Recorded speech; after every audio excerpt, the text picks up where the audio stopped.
ओम नमो भगवते वासुदेवाय नमः। स्वागत है आप सभी का मेरे वास्तु सागर यूट्यूब चैनल पर। आज मैं आपको ज्येष्ठ अमावस्या के बारे में जानेंगे। बट सावित्री की अमावस्या के दिन ब्रह्मा जी के मुख से प्रकट हुआ है। सौभाग्यवती नारियां अखंड सौभाग्य के लिए बट सावित्री का व्रत आप लोग करते होंगे, कई लोग अखंड सौभाग्य के लिए करेंगे, क्योंकि इस बट के पेड़ के नीचे भगवान विष्णु शंकर जी से विनती करे थे वर के लिए, इसलिए अखंड सौभाग्य का देने वाला जिसका प्रॉपर्टी का झगड़ा चल रहा हो, अदालत में कोई केस चल रहा हो, किसी भी चीज का केस, अदालत में अगर किसी भी चीज की अगर केस चल रहा है तो बड़ के पत्ते के ऊपर बालू मिट्टी का शिवलिंग बना, बालू रेत का, बड़ के पेड़ के नीचे ही उसकी पूजन करें, उस पे 3 चम्मच दही चढ़ा दें,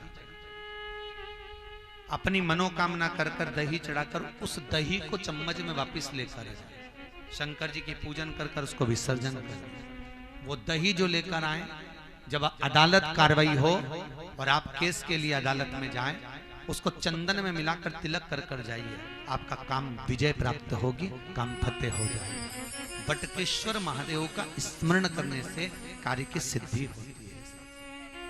जिस बच्चे का एग्जाम में पास नहीं हो रहा हो, अच्छे नंबर नहीं आ रहे हो, वो भी इस दही का तिलक लगाकर जा सकता। बटकेश्वर ऐसे भगवान शिव विराजमान हैं। 16 श्रृंगार में नारी के हाथ की चूड़ी का कलर अलग हो सकता है, चूड़ी की डिजाइन अलग हो सकती है, चूड़ी अलग हो सकती है, चूड़ी महंगी सस्ती हो सकती है, मंगलसूत्र की कीमत ऊंची नीची हो सकती है, पांव की बिछुड़ी की कीमत ऊंची नीची हो सकती है, कान के कुंडल की कीमत ऊंची नीची हो सकती है। तुम्हारे शरीर पर जितने जितने 16 श्रृंगार हैं उसकी कीमत ऊंची नीची हो सकती है। केवल मंगलसूत्र की डिजाइन बदल सकती है, नाक की लौंग की डिजाइन बदल सकती है, कान के बुंदे की डिजाइन बदल सकती है, हाथ की चूड़ी की डिजाइन बदल सकती है, पांव की पायल की डिजाइन बदल सकती है। केवल नारी के 16 श्रृंगार में एक श्रृंगार ऐसा है जिसकी कीमत जो पहले थी वही कीमत आज तक है और उसकी डिजाइन आज तक नहीं बदली। वो मांग का सिंदूर है, एक जैसी डिजाइन है और एक जैसी कीमत है।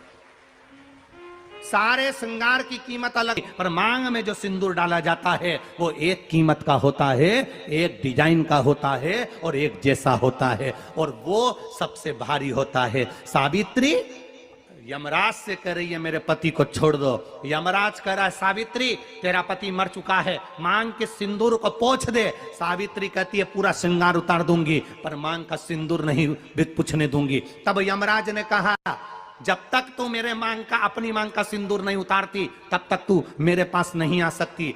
भगवान यमराज से सावित्री ने कह दिया मैं भी तुझे वचन देती हूं यमराज, मेरी मांग में जब तक सिंदूर है, जैसे सीता ने लाइन, लक्ष्मण जी ने लाइन खींच दी थी और सीता पार नहीं जा सकती थी, मैं भी तुझे वचन देती हूं जब तक नारी की मांग में सिंदूर है तब तक तू उसके पति को उसके सामने लेकर नहीं जा सकता, यह भी मैं तुझे कह देती हूं। यमराज भैंसे पर सवार होकर सत्यवान को लेकर जा रहा था, सावित्री से वचन पर वचन चल रहे थे, बड़ के पेड़ के नीचे छोड़कर आए।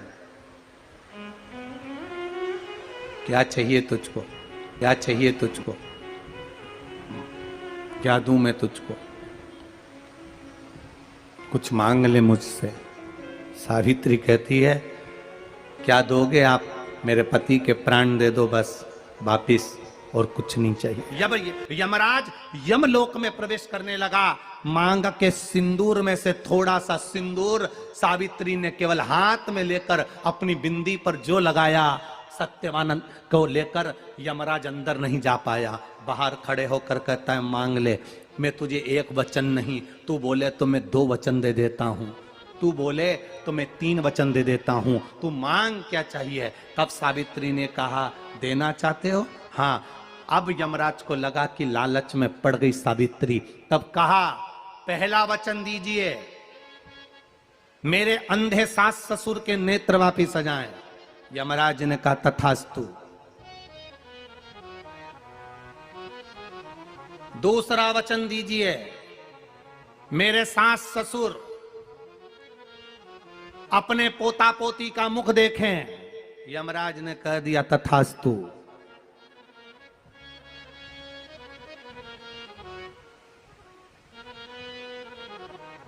जाओ।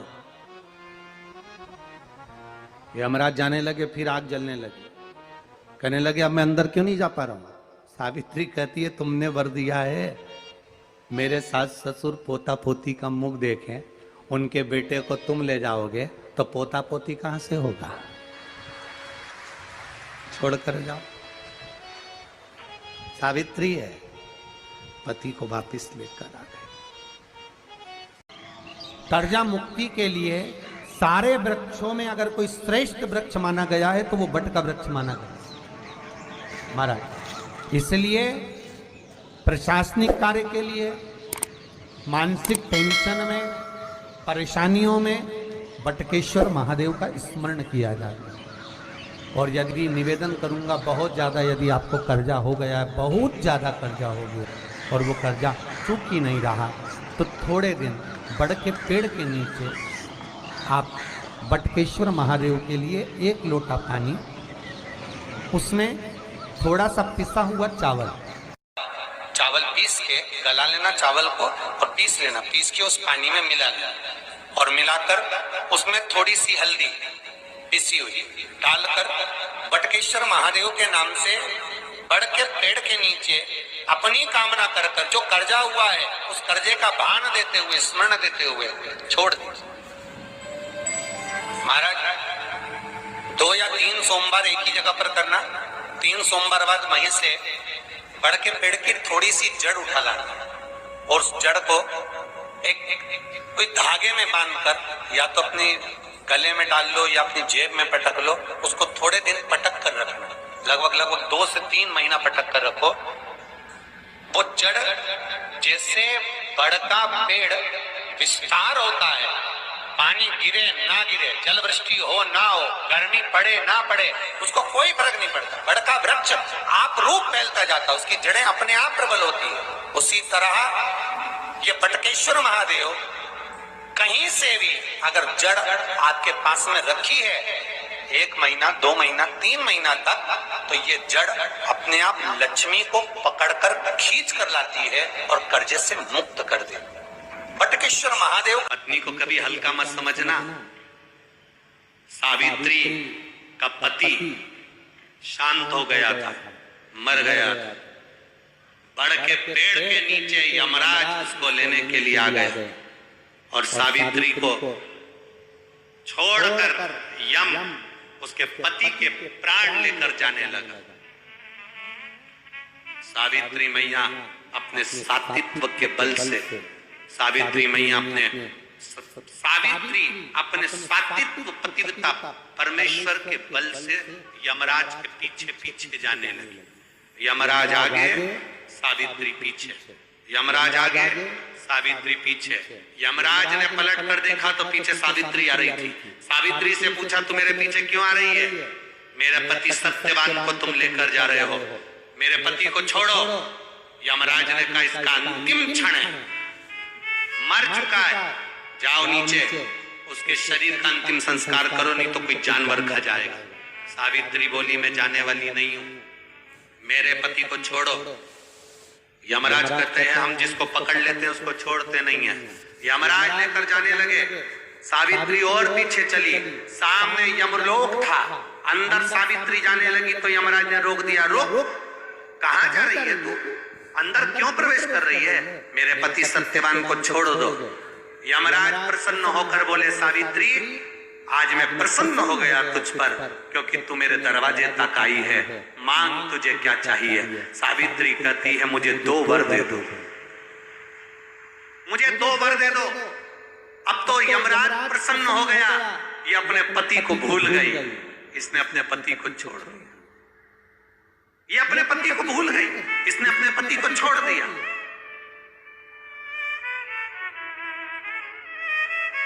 और इसने अपने पति को छोड़ दिया। अब ये कुछ मांगेगी, 2 वर मांगेगी तो मैं इसको 2 वर दे दूंगा। यमराज प्रसन्न हो गए, अपनी पति को छोड़ा इसने। यमराज ने कहा